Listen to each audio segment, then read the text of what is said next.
ఈ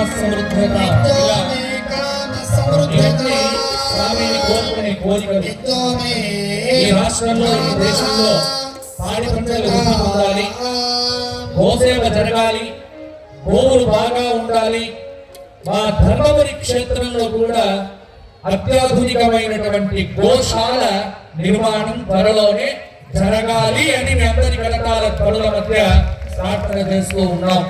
ఎందుకంటే ఇది ధర్మపురి క్షేత్రం. ఇక్కడ పశువులనే కామ సమృద్ధ్యతాం. పశువులంటే గోవులతో మొదలై గోవు అన్నింటికంటే కూడా అగ్రభాగాన ఉంటుంది.